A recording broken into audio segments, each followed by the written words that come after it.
네, 안녕하세요. 명인들의 복귀 수요일 김석철입니다. 출래불사춘이라 그러죠. 봄은 오고 있는 것 같은데 아직 봄이 안 오고 있다. 근데 주식시장을 좀 자세하게 들여다보면요, 분명히 봄은 오고 있습니다. 그러니까 그걸 느끼지 못할 뿐이지. 그러니까 여러분들께서 현재 시점에서 무엇보다 중요한 것은요, 이미 오고 있는 이 봄을 누가 먼저 느끼느냐에 따라서 올 1분기, 2분기 수익률 차이가 엄청나게 벌어질 것이다 라는 부분들을 말씀을 드립니다. 최근에 제가 조금 약간 시장에 대해서 아주 긍정적인 시그널을 계속 보내드리고 있어요.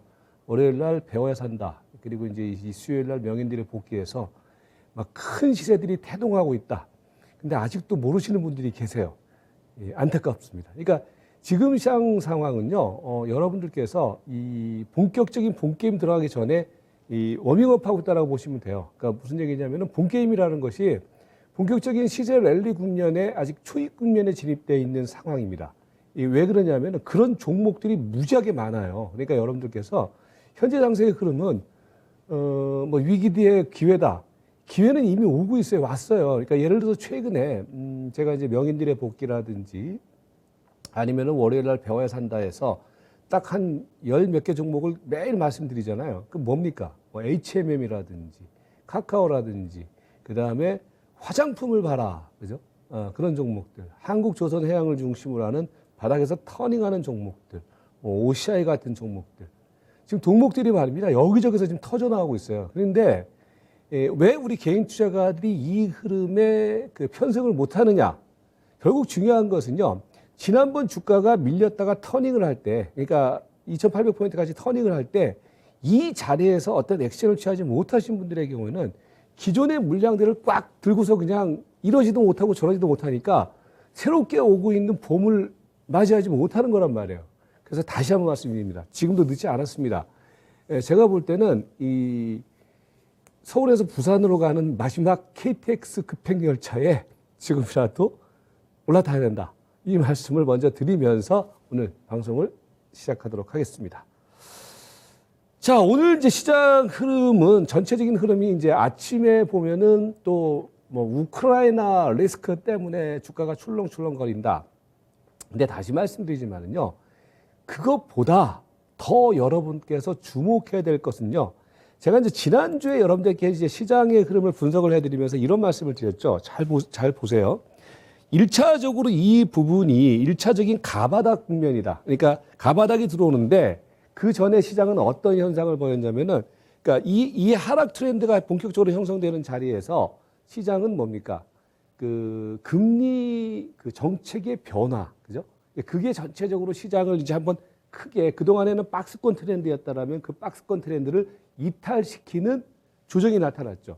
근데 이 조정도 두 가지 관점이다. 하나는 여기서 나타나는 조정은 뭐였냐면은 금리 정책의 변화에 따른 그 조정. 이제 그게 첫 번째로 이 하락 트렌드를 형성시켰고, 그러니까 1차적으로는 뭡니까? 그전에는 박스권 등락이었었는데 하락 트렌드로 전환시켰잖아요. 그리고 두 번째로 나타났던 이 조정의 흐름은 뭐냐? 하락 트렌드로 형성되는 가운데 악성 매물들, 그러니까 로스컷 매물들이 신용장구 청산을 중심으로 해서 패닉 상황과 어울려져서 만들어냈던 저점. 그래서 이 저점은 상당히 의미 있는 저점이다. 다만 이걸 우리가 바닥이라고 예측을 하지 말고 이 이후에 벌어지는 상황을 중심으로 해서 바닥을 확인하는 작업을 가져가자. 그래서 1차적인 가바닥이라고 말씀드렸어요. 그죠? 가바닥이라고 말씀드리고, 그러면 이제 이 가바닥이라는 것은 한번 심리적 패닉 상황에 의해서 늘린 상황이기 때문에 한번 그 공을 떨어뜨리면은 퉁 튀는 것처럼 튄다. 그게 이제 기술적 반등이 들어오는데 그 자리가 어디입니까? 2800포인트. 다 말씀드린 거 아닙니까? 우리 복귀를 한번 해보자 말이에요. 그리고 난 다음에 지난주에는 여러분한테 어떤 말씀 드렸냐면은, 이때 이제 어떤 말씀 드렸냐면은 2800포인트까지 1차 반등의 흐름을 완성시키고 났기 때문에 다시 한번 시장은 눌릴 거다. 그 눌리는 자리는 어디냐? 이번에 이 상승 그 흐름을 탄생시켰던 갭 자리, 갭 상승의 초기 자리, 이게 2668포인트였죠. 그래서 지지난주 우리 명인들의 복귀에서 정확하게 2668포인트까지 다시 밀린다. 그죠? 말씀을 드렸잖아요. 그리고 난 다음에 지난주에는 어떤 말씀을 드렸습니까?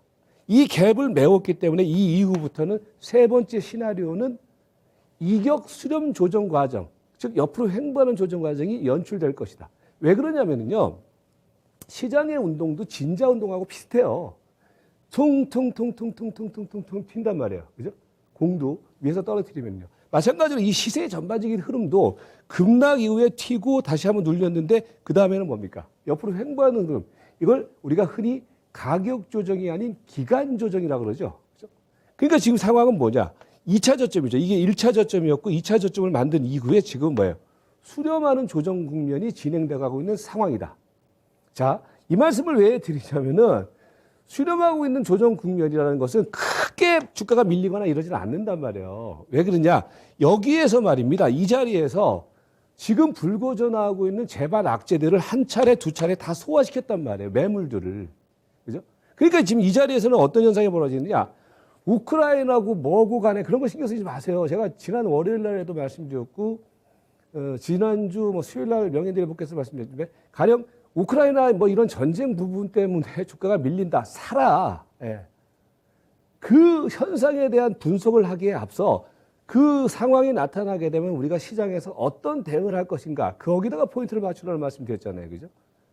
오늘도 마찬가지예요. 뭐 지금 뭐 전쟁이 일어난다, 안 한다. 저보러 뭐 어떤 분들은 전쟁이 일어날 것 같습니까? 안 일어날 것 같습니까? 라는 상담 전화를 하시는 분들이 계세요. 아니, 그게 지금 뭐 중에 제가 증권 전문가, 주식 전문가지 전쟁 전문가도 아니고, 예? 중요한 것은 뭐냐면은 이런 일촉즉발의 상황에서 심리 불안에 따른 흔들림이 나타날 때 나는 어떤 액션을 취할 것인가. 이게 우리가 알아야 될 포인트란 말이에요. 주식하는 사람들의 포인트란 말이에요. 그죠? 그러니까 이제 뭐냐면은 이제 그 포인트를 알기 위해서는 이 전체적인 어떤 시나리오를 우리가 이해를 하고 있으면은 그 전략적 틀 하에서 그 재료를 우리가 흡수할 수가 있다라는 거죠. 그죠? 그래서 여러분들께서 뭐냐면은 지금 중요한 것은 방송이라든지 이런 데서 증권방송 같은 경우도 그러는 거예요. 맨날 우크라이나 가지고 그거 맨날 반날 분석하면 뭐합니까? 그죠? 중요한 것은 이미 다 반영된 재료인데, 그렇잖아요. 그러면 거기서 우리가 어떤 반대적인 액션을 취할 것인가? 선수는, 프로는 대중들이 막 고민하고 열광하고 그럴 때 반대편에서 포지션을 취한단 말이에요. 그죠? 그게 지금 시장 상황이다. 왜? 우크라이나의 어떤 그런 리스크라든지 금리 리스크는 지금 현재 시장 상황에서 속에서 나타날 때 제한적인 흐름을 보이고 있기 때문에. 여러분 가만히 생각해 보세요. 최근 일주일 동안 주가는 옆으로 횡보했고, 물론 이제 미국 시장은 빠지는데, 연초만 하더라도 미국의 국채 금리가 뭐 10년 만기 기준으로 1.7%까지 갈 때 막 시장이 화들짝 놀랐어요. 그런데 최근에 그 소리 쏙 들어갔죠. 막 중간에 막 2%까지 1.9%까지 올라왔는데도 불구하고 지금 그 얘기는 쏙 들어갔어요. 왜? 시장이 그 부분에 대한 하락 모멘텀을 받았단 말이에요. 가격적인 측면 속에서. 그러니까 지금 시장 상황은 뭐예요? 내성을 키우면서 수렴하는 조정이 나타나고 있다. 자, 그런데 중요한 것은 그러면서 사실 뭡니까? 지수의 흐름은 수렴하고 있는데 시세들은 제가 아까 말씀드렸던 종목들 지금 최근에 여러분들 30% 40% 올라간 종목들 수두룩합니다. 그죠? 터지고 있잖아요. 한쪽에서는. 그게 뭘 의미하는지를 빨리 캐치하셔야 돼요. 나중에 다 올라가고 난 다음에 그때서야 또 부랴부랴 쫓아가면은 또 거기서 물리는 거예요. 그러니까 지금은 태동하는 국면이기 때문에 제가 계속 강하게 지금 프레시를 가하고 있는 거거든요. 여러분들도 긴가민가 하지 마시고 오늘 같은 경우도 예를 들어서 이제 오늘 내일 화장품 또 사야 되는 거예요. 제가 볼 때는. 예. 하는 사이에 올라가고 있단 말이에요. 그러니까 여러분들께서 시장의 흐름을 먼저 이해를 했으면 그 이해에서 분석이 끝났으면 그 다음에는 본격적인 적극적인 액션을 취해야 된다. 예. 이렇게 말씀을 드리겠고. 이런 과정 속에서 또 우리가 주목을 해야 될 것은 뭐냐면요. 제가 이제 지난번에 여러분들한테 그랬잖아요. 아직까지 시장은 조금 더 흔들 거다. 그 흔드는 포인트에서 이 악재성 재료가 완전히 소진되지 못했던 것 하나하고 또 하나는 뭐냐. 신용잔고가 한 차례 더 털려야 된다.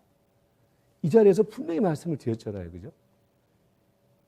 그러니까 지난번에 이제 한번 시장이 크게 흔들릴 때 신용이 한 차례 털렸어요. 그죠? 그 자리가 어느 자리입니까? 그 자리, 요 자리죠. 요 자리. 요 자리에서 신용이 한번 털렸어요. 털렸다가 다시 한번 신용이 늘었는데 최근에 보면 신용이 다시 약간 줄어드는 양상으로 나타나고 있잖아요. 그죠? 예. 그러니까 이게 무슨 얘기냐면은 일정 정도 마지막 그 악성 매물까지 소화를 시켜야 된단 말이에요. 그러면은 그런데 중요한 것은 이전에는 신용 매물이 막 털리면은 주가가 출렁거렸는데 최근에 보세요. 안 밀리죠. 이거는 지난번 상황하고 지금 상황하고 시장이 그만큼 자생력을 갖췄다는 얘기예요. 그 얘기는 조금 더 쉽게 얘기하면 저가 매수세가 생겨나기 시작하고 있고 저가에서 탄력적인 흐름을 보이는 시세들이 태동하기 시작하고 있다는 점. 이걸 여러분들 절대 놓쳐서는 안 됩니다. 그래서 그런 흐름이 지금 진행되어 가고 있고요. 그러면서 이제 결국 중요한 것은 뭐냐. 시세가 말입니다, 여러분들. 제가 지난주 월요일 날에도 되게 강하게 얘기를 했잖아요. 막 병원에 산다 해서. 그리고 지난주 명인들의 복귀에서도 되게 강하게 얘기했잖아요. 막 화장품 이런 것들 무조건 간다 막 이런 말씀 드렸잖아요. 원래 제가 저를 오랫동안 보신 분들은 아시겠지만 저는 약간 보수적인 전문가 중에 한 사람이에요. 근데 그 보수적인 관점을 지녔던 전문가가 강하게 얘기할 때는 그건 좀 따라오세요. 그러니까 이제 뭐냐면은 이게 지금 비교 차트인데 시장은 말입니다. 최근에 일주일간의 지수의 흐름은 수렴형 조정이 나타나고 있는데 시세가 만들어지기 시작하고 있다는 점 상당히 무서운 얘기예요. 시장은 잡혀 있는데 시세가 터지고 있다. 그거는 뭔가 시장이 꿈틀대기 시작하고 있다는 얘기거든요. 수익률 측면에서는. 근데 보시면 그거를 제가 그냥 말씀만 드리는 것이 아니라 최근에 차트 흐름을 한번 놓고 보면 업종별 차트 흐름을 놓고 보면 이렇게 튀어오르는 업종들이 있단 말이에요. 막 특히 이제 가치주 섹터. 근데 사실 여러분들 가치주 섹터라든지 소비 내수 이런 것들이 움직인다. 이게 다 그냥 움직이는 게 아니란 말이에요. 그 히스토리는 뭡니까? 제가 지난 월요일 날 배워산다에서 다 설명드렸잖아요. 간단하게 말씀드리면은 종합주가지수는 작년 6월 25일 날 고점을 찍었습니다. 그죠? 다시 말씀드립니다. 종합주가지수는 작년 6월 25일 날 전후로 해서 고점을 찍었습니다. 그 이후에 지금 한 6, 7개월 정도 조정입니다. 최근에 움직이는 종목은 뭐냐? 작년 6월 25일 7월 달 전후로 해서 고점을 찍었고 똑같이 빠졌던 애들, 걔네들이 움직이는 거예요. 가치주가 움직인다, 뭐가 움직인다, 이게 아니라 시세의 변화 흐름이 그렇게 나타나고 있는 거거든요. 그게 핵심이란 말이에요. 거기서 제가 이제 그런 종목들을 여러분들한테 막 보여드리고 추천드리고 그런 거란 말이죠. 그러니까 이제 지금 보면은 업종별 흐름 속에서 올라가는 종목들이 물론 이제 코로나 상황 이후의 상황들 이런 부분들도 우리가 리오프닝이라고 해가지고서 그런 종목들이 움직이는 것도 있지만은 그보다 더 시장에서 볼 수 있는 포인트는 뭐냐면은 시세 변화 흐름에 따라서 움직인다는 거예요. 그러니까 작년 6월 달에 고점을 찍었던 시장이 지금 이제 바닥을 찍고서 꿈틀대기 시작하고 있다. 그러니까 종목의 흐름도 그런 종목들. 오늘 조선주라든지 이런 것들이 움직인 것도요. 결국은 조선주라든지 HMM 최근에 제가 또 사실 작년에 HMM 같은 경우도 한번 대히트를 치지 않았습니까? 작년 기억하시는 분들 HMM 계속 얘기를 했잖아요. 이 자리에서. 그리고 난 다음에 HMM 같은 경우도 6월, 7월 달에 고점 찍고 난 다음에 쉬었다가 최근에 이제 튀기 시작하는 거란 말이에요. 이런 것들이 여러분들 최근에 제가 그냥 말씀드린 게 아니라 30-40% 그냥 올라왔어요. 이게 무슨 얘기냐면은 중요한 것은 시장은 잔잔하게 이격 조정 과정을 거치고 있는 상황이지만은 그 안에서 시세의 선순환 흐름이 만들어지고 있다. 그 종목들은 최근에 제가 투자 전략에서 계속 강조드리고 있는 것처럼 장기적인 바닥이라는 게 6, 7개월 정도 빠졌다가 추세가 전환되는 시세 초동기 흐름을 보이는 종목들, 얘네들이 만들어지고 시작했다는 얘기예요. 한두 종목이 아닙니다, 여러분들. 예. 그래서 제가 지금 여러분들에게 좀 강하게 좀 프레스를 좀 가해드리는 거예요. 근데 반면에 최근에 고생하고 있는 종목들은 뭐냐? 최근 한 12월 달, 1월 달 국면에서 고점 찍은 애들. 그러니까 걔네들은 뭡니까? 최근에 빠진 애들이란 말이에요. 가장 대표적인 게 제가 지금 갈아타고 있는 게 뭐예요? 작년까지 그렇게 좋다라고 했던 오늘 LG이노텍이 좀 올라갔지만은 저는 뒤풀이 파동이라고 봐요. 이전에는 LG이노텍이 조정 보이면 사라라는 말씀드렸는데 지금은 반등 강하게 해주면 팔아라는 말씀드린단 말이에요. 그렇게 시세가 옷을 갈아입었단 말이에요. 예. 그러니까 그 흐름을 여러분들께서 이해를 해야 된다. 왜냐? 그 흐름의 이면에는 뭐가 있느냐? 시장의 전체적인 흐름이 큰 저점을 만들면서 그 저점의 흐름과 같이 맥락을 하는 시세 움직임. 그게 현재 장세를 바라보는 핵심 포인트다. 우크라이나는 리스크가 아니라. 이거 여러분들 분명히 구분하세요. 거기에 먹을 게 있습니다. 종목을 한번 보잔 말이에요. 그러면은 종목을 보면은 자 보세요. 그러니까 여러분들 최근에 저는 이제 뭐 명예들의 복귀에서는 그 종목을 그냥 소개시켜 드리는 게 아니라 계속 이 종목들의 변화 흐름을 여러분들한테 AS 해드리고 그다음에 복귀를 해드리고 있잖아요. 보시면 이제 이런 거예요. 가령 오늘은 말입니다. 오늘 시장의 특징 중에 하나는 그렇다면 뭐냐면은 최근에 랠리를 펼쳤던 애들은 좀 쉬었어요. 그죠? 어제 오늘 약간 쉬었다는 얘기가 뭐 가격 조정이 들어온다는 얘기가 아니라 약간 숨을 고르고 있어요. 그 사이에 최근에 저점 찍고 난 다음에 상대적으로 덜 올라왔던 애들이 올라가는. 그러면서 점진적으로 키를 맞추는 흐름이 연출되고 있는 거거든요. 그러면 자 보세요. 최근 흐름 속에서 우리가 2, 3주 전부터 여러분들에게 태동하기 시작하고 있는 시대다라고 말씀드린 종목들 보시면은 지금 보세요. 이게 HMM인데 아까 제가 그런 말씀을 드렸잖아요. HMM이 종합주가지수의 흐름과 그러니까 이 앞선 고점이 5월 28일인데 여기서 이제 본격적으로 고점을 찍었잖아요. 이 자리가 종합주가지수 고점 찍은 자리예요. 이 자리가. 그러니까 얘는 종합주가지수의 하락 흐름과 똑같이 빠졌단 말이에요. 예. 지금 비밀이 여기 있다라는 말씀. 그러면서 얘네들이 지금 터닝을 하고 있는데 이게 여러분들 지금 이렇게 보시면은 아 이제 꼭 조금 고개를 쳐들었구나 이렇게 볼 수 있겠지만 지금 이게 이번 마디 속에서 말입니다.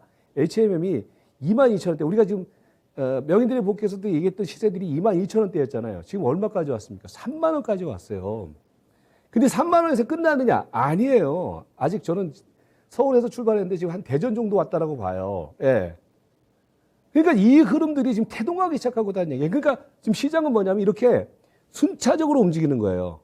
그 엄청나게 무서운 장이죠. HMM이 그렇죠. 그 다음에 이제 오늘 보면은 OCI가, 그러니까 OCI도 제가 최근에 제가 지난주인가요? 이거 방송을, 명인들의 복귀를 할 때 그때 마침 OCI가 밀렸었어요. 근데 어떤 말씀을 그때 드렸냐면은 이중바닥 흐름을 만든다. 그러니까 이게 OCI가 이번에도 보면은 1차, 지난번 종합주가에서 저점 찍을 때 한번 저점 찍고 다시 한번 종합주가에서 그런 거 똑같아요. 반등 줄 때 반등 줬다가 밀렸다가 보시면은 2차 저점 주고서 얘는 올라가잖아요. 그죠? 이게 바닥형에서 움직이는 종목들이 특징이란 말이에요. 그러니까 이 시장의 전체적인 흐름들을 보면서 배팅을 하셨던 분들의 경우는 그냥 이런 것들은 그냥 앉은 자리에서 10% 20% 그냥 먹는 거거든요. 그래서 OCI 그렇죠. 그리고 또 뭡니까? 또 하나. 카카오. 카카오도 보세요. 지금 카카오도 똑같아요. 여러분들. 제가 노란 표시했잖아요. 이게 6월 24일이거든요. 6월 24일 날 고점 찍고 조정 고개 쳐들고. 이게 여러분들 지금 고개 쳐들고 있는 것이 대부분 보면은 카카오도 지금 8만 2천 원대에서 9만 2천 원이니까 1만 원 올라왔으니까 한 10몇 % 올라왔잖아요. 그죠? 근데 이것도 시작이란 말이에요. 제가 볼 때는. 이러면서 시세들은 뭡니까? 계속 움직이고 있다. 그리고 또 지난주에 또 말씀드렸던 종목들 중에 하나가 뭐예요? 조선주 쪽에서는 조선주 쪽에서 봐야 될 종목이 대우조선해양 같은 경우도 봐야 돼. 오늘 보면은 조선주들이 막 움직였는데 이런 것들이 그 대부분의 포인트가 결국은 뭐냐면은 이제 똑같아요, 패턴이. 그러니까 제가 지난주, 지지난주 계속 여러분들에게 이제 이 부분들을 말씀을 드렸던 것이 오늘 말씀드린 게 아니잖아요. 지난주에도 말씀드렸고, 지지난주에도 말씀드렸잖아요. 근데 보세요. 이거 지금 대우조선해양인데 오늘 대우조선해양은 그야말로 대박이 나왔죠. 그러니까 여러분들이 다른 거 없어요. 우크라이나가 어쩌고 저쩌고 다 필요 없고, 시장의 어떤 본질, 시세의 본질만 제대로 파악을 했으면은요, 차트를 좀 잡아주세요. 시세를 차트의 본질을 좀 찾아보면은 이것도 지금 보면은 아까 말씀드렸던 이 OCI처럼 이중바닥 찍고서 지금 시세가 튀는 거란 말이에요. 그죠? 그래서 전체적으로 보면은 얘네들, 그 다음에 이제 조선주는 그렇고 또 화학주 쪽 같은 경우에도 지난주 방송에서 제가 그랬잖아요. 지난주에는 얘네들이 전부 다 어땠어요? 눌림목 줬단 말이에요. 지난주 한번 보세요. 지난주의 흐름이 전부 다 흐름이 요 자리였거든요. 지난주 자리가. 그러니까 눌림목 주고 난 다음에 또 가는 거란 말이에요. 이거 대한주와 이것도 또 갑니다, 여러분들. 잘 보세요. 그러면서 뭐냐면 낙폭 과대주들의 흐름이 계속 랠리. 얘네들은 그냥 보지 마시고 관심 줄여놓고 눌림목 들어오면 사시란 말이에요. 예? 왜 안 사요, 왜? 그 다음에 이제 오늘은 뭐냐면은 이제 그 조선주 쪽에서는 낙폭 과대주들의 움직임이 지금 연출됐죠. 하나는 이 대우조선해양, 그죠? 대우조선해양 같은 경우 움직였고, 그 다음에 한국조선해양 얘가 움직였고, 현대중공업이, 그러니까 이거 지금 전부 다 보면 얘네들 패턴이 어때요? 전부 다. 지난 6월 달에 고점 찍고 난 다음에 지금 조정보 했던 애들이 태동하고 있다는 얘기를 제가 왜 드리냐면은 얘네들이 이제 새로운 꽃봉오리 터지고 있는 거란 말이에요. 봄은 어떻습니까? 오고 있죠, 그죠? 예. 이 시세를 본 사람들, 이 시세에 좀 타고 있는 사람들의 경우는 봄이 온 거예요. 얼마나 재밌는데요. 지수 밀려도 얘네들 안 밀려요. 예. 그 흐름이 지금 시장의 본질이다. 그 밖에 뭡니까? 뭐, 조선주 같은 경우에도요, 뭐, 롯데케미칼이라든지 롯데정밀화학, 이것들도요, 보시면은 롯데정밀화학의 경우도, 그러니까 최근에 올라왔던 애들은 어제 오늘 약간 숨을 골라요. 근데 얘는 또 간단 말이에요. 추세가 전환됐기 때문에. 그래서 롯데정밀화학, 케미칼, 금호석유화학, 이런 애들의 경우도 아직까지 현재 진행형. 그 다음에 이제 뭡니까? 지난주에도 강하게 얘기했던 대표적인 업종 중에 하나가 화장품을 봐라. 그죠? 화장품도 보세요. 한두 종목이 아니에요. 화장품도 전체적인 섹터의 흐름을 보면은 지난번에 이제 6월 달에 이것도 이제 6월 달 전후에서 고점 찍고 난 다음에 빠졌던 애들이 지금 최근에 고개를 쳐들기 시작하고 있단 말이에요. 여러분, 오늘 내일은요. 그 월요일 날 제가 배워야 산다에서 화장품 종목들을 다 정리를 해드렸거든요. 배워야 산다 하면 다시 보세요. 화장품 관련주들의 경우는 오늘 내일 저점에 좀 사세요. 예, 그러면 괜찮을 거예요. 대신에 이제 추세가 전환된 종목들 제가 일목요연하게 배워야 산다에서 정리를 해놨거든요. 그 종목 중심으로 해서는 오늘 내일은 저가 매수 배팅이다. 예, 그렇게 그냥 간단하게 말씀드리고. 그 다음에 이제 리오포린 관련주들의 경우에도요. 먼저 이번에 꿈틀댔다가 조정이 들어왔는데 얘네들의 경우도 아직까지 흐름은 양호하다. 뭐 리오프닝 관련들 아시겠죠? 뭐 항공주라든지 그다음에 여행주. 얘네들 눌림목 들어올 때 얘네들의 경우도 저점 포인트는 유지를 한다. 그리고 이제 좀 그나마 지금 좀 강한 거는 현대백화점이라든지 롯데쇼핑 종목들을 한번 보여주시면은 그런 종목들이 눌림목 국면인데 그 종목들의 경우도 여전히 고 하시면 될 것 같고. 그 다음에 이제 또 그 다음에 햇살이 비치지 않은 또 업종 중에 하나가 뭐냐면 이제 그 금융주는 하지 마세요. 금융주는 이제는 남들 먹으라고 주고 우리는 새로운 거 해야죠. 라고 했을 때 현대건설이라든지 그 다음에 그 대우건설, GS건설, 그 다음에 두산 정도까지는 또 바닥에서 피어나는 종목으로 주목을 해야 된다라고 말씀드리겠습니다. 종목들 많이 말씀드렸죠. 이 종목과 그 다음에 월요일 날 배워야 산다 했던 종목들 그것만 가지고서 한두 달 해보세요. 수익 많이 날 겁니다. 정리를 해드릴게요. 지금은 우크라이나고 뭐고 간에 중요한 것은 시장은 지수 저점을 확인하고 있는 과정이다. 그러니까 제가 예측하지 말고 확인하라는 말씀을 지난번 급락 구간에서 말씀을 드렸잖아요. 확인이 되고 있단 말이에요. 그리고 그보다 더 중요한 것은 그 확인 과정을 탄탄한 시세들이 받쳐주고 있단 말이에요. 그래서 여러분들 지난주에 제가 똑같은 말씀 드리고 있죠. 승부주가 태동하고 있다. 추세 형성 초기 종목들이 태어나고 있다. 제 유튜브 썸네일에도 이제 그렇게 좀 얘기가 나오잖아요. 하시란 말이에요. 그 흐름을 여러분들 반드시 올라타시란 말이에요. 그 흐름에다가 포인트를 두시고, 그 다음에 지금 단기적인 시장의 흐름은 이격 축소 과정, 그러니까 기간 조정 과정이기 때문에 어떤 악재에 의해서 시초가에 밀린다. 그때는 말씀드린 종목들 같이 밀릴 때는 아침 시초가에서는 잡으세요. 그런 것들은. 아무 걱정하지 마시고. 그게 이제 포인트가 되는 거고. 그래서 지금은 전체적으로 단타 매매를 할 때가 아니라는 말씀드리고 있습니다. 지금은 중기 포트 구성해서 중간중간에 저가에 사서 그냥 가져가는 장이다. 그러면은 나중에 50%, 100%짜리 수익 분명히 나온다. 예. 제가 뭐 당분간은 계속 할 거니까 계속 AS를 해드릴게요. 여러분이 이기나 제가 이기나. 제가 LG이노텍 때도 그랬잖아요. LG이노텍 계속 말씀드리면서 여러분이 이기나 제가 이기나 얘기를 한번 해보자고 제가 계속 말씀드리겠다고 얘기했잖아요. 그죠? 마찬가지로 지금 그 시세가 만들어지고 있는 거예요. 그리고 이제 뭐냐면 지금 이제 시세 포인트는 아까 제가 전체 설명드렸는데, 그러니까 예를 들어서 우리가 업종별 섹터별 전망치를 가지고서 예측을 하는 것도 물론 필요하겠지만은 제가 지금 말씀드리고 있는 시세 전체적인 변화를 통해서 여러분들에게 종목들을 말씀을 드리는 거예요. 근데 그게 뭐냐? 시장의 흐름과 같이 맥을 하면서 중기 추세가 전환되는 핵심주들이 있다. 걔네들이 지금 시장의 주역이다. 그 다음에 새롭게 떠오르고 있는 이 신주도주 국면의 경우에는 지금 시장이 횡보 국면을 보이고 있기 때문에 중간중간에 눌림목이 들어오고 급하게 할 거 없어요. 기다리면 다 저점 매수 들어와요. 그렇기 때문에 그런 종목들을 길목에서 지키면서 저가 쇼핑에 나설 때다. 네, 그 관점으로 전체적인 장세를 정리를 하시면 되겠고, 다시 말씀드리지만은 단편적인 악재, 특히 비체계적 위험에 너무 일일비하지 마시고 시장의 본질에 입각한 투자 관점 잊지 마시기 바라겠습니다. 네, 저는 오늘 여기까지입니다. 네, 다음 주 수요일 날 뵙겠습니다. 고맙습니다.